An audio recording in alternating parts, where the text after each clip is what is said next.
নমস্কার, সুগন্ধাস কিচেনে আপনাদের সবাইকে স্বাগত। আজকে আপনাদের জন্য আমি নিয়ে এসেছি আলুর পকোড়ার রেসিপি। তো চলুন কিভাবে বানাই সেটা একবার দেখে নিই। আসুন তাহলে এই আলুর পকোড়া বানাতে আমাদের কি কি ইনগ্রেডিয়েন্টস লাগে আর আমরা কিভাবে বানাই সেটা একবার দেখে নিই। আলুর পকোড়া বানানোর জন্য আমার লাগবে আলু, যেটাকে ভালো করে ধুয়ে গ্রেট করে নিয়েছি। এছাড়া লাগছে আদা রসুন বাটা, পেঁয়াজ কুচি, লঙ্কা কুচি, নুন, লঙ্কা গুঁড়ো, ময়দা, চালের গুঁড়ো, জোয়ান আর কালো জিরে। প্রথমে আমি এই বাটিটার ভেতরে সব উপকরণগুলো দিয়ে দিচ্ছি।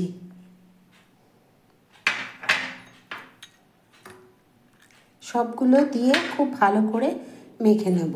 লঙ্কা কুচি দিলাম, আদা রসুন বাটাটা দিলাম, তার সাথে লঙ্কা গুঁড়ো দিচ্ছি, জোয়ান দিলাম, নুন দিলাম, কালো জিরেটাও দিয়ে দিচ্ছি, আর ময়দা আর চালের গুঁড়ো যেটা মিশিয়ে রেখেছি সেটাও দিয়ে ভালো করে মেখে নেব। দেখুন আমার আলুটা মাখা হয়ে গেছে। এবার আমি পকোড়াগুলো ভেজে নেব। কড়াতে কিছুটা সাদা তেল দিয়ে দিয়েছি, এটাকে ভালো করে গরম হতে দিয়েছি। আপনাদের যদি আমার এই আলুর পকোড়ার রেসিপি ভালো লাগে তো লাইক করবেন, শেয়ার করবেন আর কমেন্ট করে আমায় জানাবেন কেমন লাগলো। আর আমার চ্যানেলকে সাবস্ক্রাইব করবেন। সাবস্ক্রাইব করার পর যে ছোট্ট বেল আইকনটা আছে ওটা ক্লিক করে দেবেন, তাহলে যে কোনো রান্নায় দিই না কেন সবার আগে আপনার কাছে চলে যাবে। তেলটা আমার গরম হয়ে গেছে। এবারে আঁচটাকে আমি একদম সিমে করে দিয়ে পকোড়াগুলো ছাড়ব। এগুলোকে একটু চ্যাপটা করে করে ছাড়ব।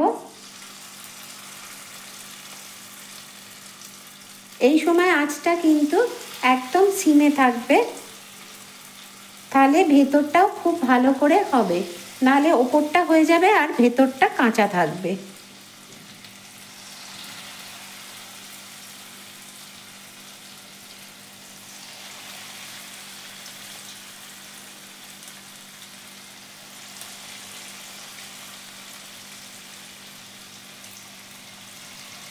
এবার উল্টে পাল্টে এগুলোকে খুব ভালো করে আমি ভাজবো।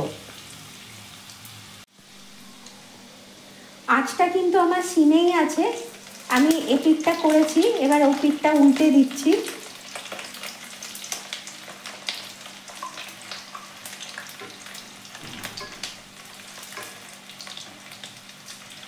এই কমিয়ে কমিয়েই কিন্তু এটা আমাদের ভাজতে হবে, দিয়ে একটু সোনালি করে করে ভাজবো।